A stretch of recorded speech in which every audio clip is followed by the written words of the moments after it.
Let me warn him that he might get hurt, How did you feel? Cops today. Good for him. All this comes just 50 days before the presidential election, and Donald Trump Jr. brought new heat to the political fight just a couple of hours ago with this tweet that says, "If I had a bowl of Skittles and I told you just 3 would kill you, would you take a handful? That's our Syrian refugee problem," he wrote. Joining me now, the new co-hosts of I'll Tell You What, which airs Sundays right here on FNC, Fox News digital politics editor Chris Direwall, and former White House press secretary under George W. Bush, Dana Perino. Good to see you both. You say that well. I'll tell you what. I'll tell you what. I've been listening to it for like 10 years. Okay. Donald Trump Jr. sent out that tweet. Yeah. I don't know. The kids keep getting hit for stuff they do, but he puts himself out there, I'd say, more than the others. Inappropriate? Helpful? Helpful in this way. If Donald Trump can use his kids, especially his son, to speak to an audience that that Trump shouldn't be seen in public speaking to, people who tweet alt-right white nationalist memes and stuff like that, that if you can take care of that small but important core group of supporters, if you can take care of them by having your son deal with them so that Trump doesn't have to do it, I guess there's utility in that. General Jack Keane says we can vet these Syrian refugees, and it's not like a bowl of Skittles where 3 will kill you. He really, I mean, he's not a huge Hillary Clinton person, but he really believes that we can vet them. I want to ask you this. I'm just looking at the polls apropos of the discussion. Is especially indicative as people become concerned that in their peaceful, normal, plain bread sandwich communities, that all of a sudden there could be a guy that shows up outside of the Limited with a knife and goes berserk. That changes people's thinking. But he is the out party candidate. He is the one for change. If you are worried that the current administration hasn't done enough to protect you from possible future attack,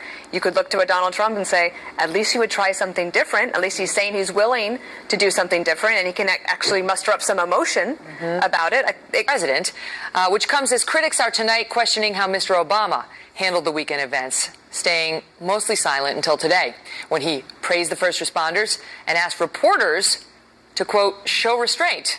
Trace Gallagher has the latest, live from our West Coast Bureau. Trace? Black Caucus Awards in D.C. The president made no mention of the attack, though it's unclear if he'd been briefed. He did, however, make a joke about ISIS, and at the very same time, a young Somali man was accused of going on a stabbing spree in St. Cloud, Minnesota that wounded 10, a stabbing that ISIS claimed responsibility for. On Sunday night, the president appeared at a private New York fundraiser just blocks away from where the bomb exploded in Chelsea. The president went after Fox News, Rush Limbaugh, and Donald Trump, but again, no mention of the attack. Later that night, 5 pipe bombs were discovered near a train station in Elizabeth, New Jersey. Today, as the news was breaking in the arrest of suspected bomber Ahmad Rahami, the president made his first public comments about the attack, offering prayers for the victims, praise for police, and scolding the media. Watch.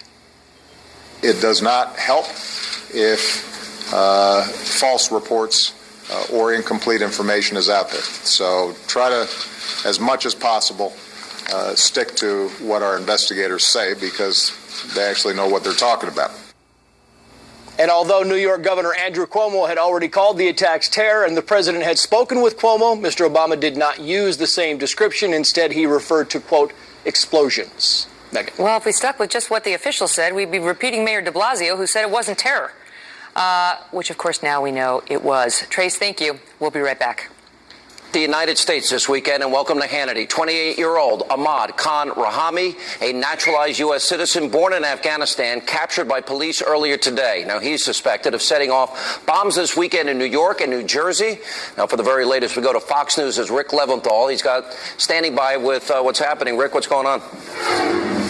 Sean, remarkably fast work by law enforcement who caught Rahami after a shootout in Linden, New Jersey, just 3 hours after the FBI released his photo, and roughly 48 hours after that first explosive device, a pipe bomb, went off in Seaside Park, New Jersey. The blast here in Chelsea Saturday night injured 29 people, many hit by shrapnel, including BBs and ball bearings from the pressure cooker bomb that was very similar to the one used by the Boston Marathon bombers. A second pressure cooker bomb 4 blocks to the north of us did not detonate. And pipe bombs at a train station also failed to explode, even after a couple of homeless guys grabbed the backpack the bombs were in and carried it 1,000 yards. A police robot later detonated one of those devices. And late today, after that shootout that left several officers hurt and Rahami with a couple of bullet wounds, he was charged in Union County, New Jersey, with 5 counts of attempted murder of a law enforcement officer and weapons charges. He's being held on $5.2 million bail, and his first court appearance tentatively set for next Wednesday, September 28th. But Sean Rahami will also likely be hit with numerous state and federal charges in connection with the attack, so he likely won't be bonding out of jail anytime soon. All right, Rick Leventhal, thank you. Also tonight, authorities say Rahami was not on law enforcement's radar before the bombings. Joining us with more, Fox News Chief Intelligence Correspondent Catherine Herridge. Now, Catherine, he did apparently sued police along with his family for profiling of Muslims, correct? Well, that's right. We're going to get to that in just one second, Sean. Late today, there was new information about prior contact between the FBI and the suspect, Rahami, after a domestic dispute. The victim there alleged that Rahami also showed signs of possible radicalization at that time. 2 sources confirmed the FBI followed up on the lead, but there was not enough to pursue it at that time, and the original allegations were withdrawn. Here's how the FBI described the episode at today's news conference. There's nothing to indicate that currently he was on our radar. We had a report of a domestic incident some time ago. That was the allegations were recanted, and I don't have any other information. We'll keep digging. Tonight, the FBI is very focused on Rahami's overseas travel and at least 3 trips to his native Afghanistan. A law enforcement source says the frequency of the trips was not suspicious at the time because of his family ties, and the number of trips did not suggest Rahami had outside help to pay for the flights. A second law enforcement source backed up that account, adding the FBI is now investigating who Rahami met with overseas and whether they planted the seeds of radicalization. Rahami immigrated to the U.S. legally with his family when he was 7 years old, and he is also a naturalized U.S. citizen. While police say they are not looking for other suspects or a broader cell, they are running down leads from the New York City surveillance video where the pressure cooker bomb exploded, injuring 29. We identified, we have a video of 2 persons